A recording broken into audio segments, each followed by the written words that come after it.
कलियुग की 5 सत्य भविष्यवाणी। महाभारत के समय ही पांडवों को आने वाले युग के बारे में पता चला और उन्होंने इसके बारे में जानने की इच्छा जताई। तब भगवान श्री कृष्ण ने कलियुग के बारे में जो 5 बातें बताई वो आज हम आपको यहाँ पर बता रहे हैं। उनकी ऐसी इच्छा देखते हुए भगवान श्री कृष्ण ने उन्हें वन में जाने को कहा और कहा कि जो कुछ भी तुम वहाँ पर देखो वो मुझे विस्तार में आकर बताना कि तुमने वहाँ पर क्या देखा। ऐसा कहकर 5 पांडवों वन की ओर चले गए। सुबह से शाम तक वन में घूमे और शाम होने पर भगवान श्री कृष्ण ने पास गए। उसके बाद उन्होंने भगवान को क्या एक एक करके बताते हैं। सबसे पहले सबसे बड़े भाई युधिष्ठिर से पूछा कि तुमने क्या देखा, तो उन्होंने बताया कि मैंने 1-2 सूंड वाले हाथी को देखा और बताया कि काफ़ी सारे जानवर उसके पीछे चल रहे थे। इस पर भगवान श्री कृष्ण ने कहा कि कलयुग में ऐसे लोग राज करेंगे जिनके 2 चेहरे होंगे, यानी बोलेंगे कुछ और करेंगे कुछ और। ये लोग हर तरह के इंसान का शोषण करेंगे। इसके बाद भीम ने बताया कि उसने वन में एक गाय को देखा जो अपने बछड़े को इतना चाट रही थी कि उससे खून निकल आया। इस पर भगवान श्री कृष्ण ने कहा कि कलयुग में लोग ऐसे ही होंगे जो अपनी ममता के पीछे सब कुछ भूल जाएंगे।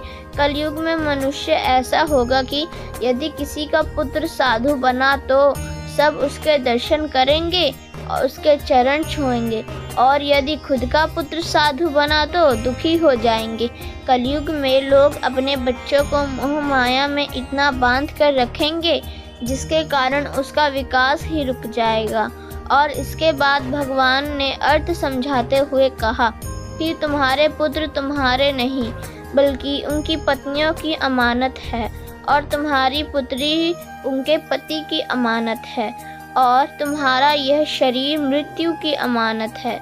इसके बाद अर्जुन ने बताया कि उसने एक पक्षी देखा जिसके पंख पर वेद की रचनाएं लिखी हुई थी, परंतु वो एक दूसरे जानवर का मांस खा रहा था।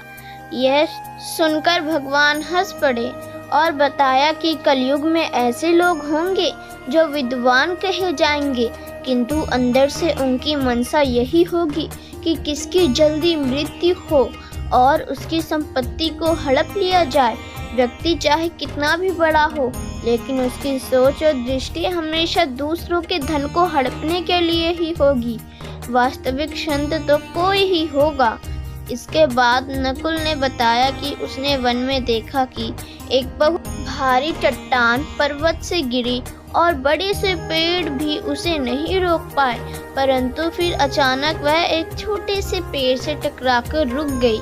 इस पर भगवान ने कहा कि कलयुग में मनुष्य की बुद्धि विनाशकारी होगी, उसका पतन होगा और इससे रोकने के लिए धन या सत्ता के जैसे बड़े पेड़ भी नहीं रोकने में सक्षम नहीं होंगे, किंतु जो हरि राम को जपेगा इससे उसका विनाश रुक जाएगा। इसके बाद सहदेव ने एक बहुत बड़े कुओं का झुंड देखा जहाँ एक जगह बहुत सारे कुएं थे। सहदेव ने देखा कि सबसे बीच का कुआं खाली है और वह सबसे गहरा भी है। ऐसा देखकर सहदेव को आश्चर्य हुआ।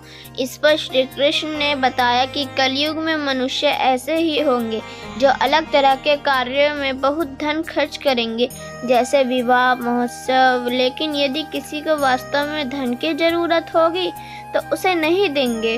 और कलयुग में जो मनुष्य सबकी मदद करेगा वह हमेशा अकेला ही रहेगा।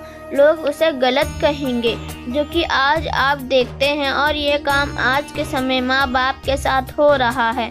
तो दोस्तों, ये थे कलयुग के 5 सत्य जो भगवान श्री कृष्ण के द्वारा पहले ही बताए जा चुके थे और आज लगातार सत्य हो रहे हैं। दोस्तों, उम्मीद करती हूँ कि यह महाभारत की कहानी आपको पसंद आई होगी।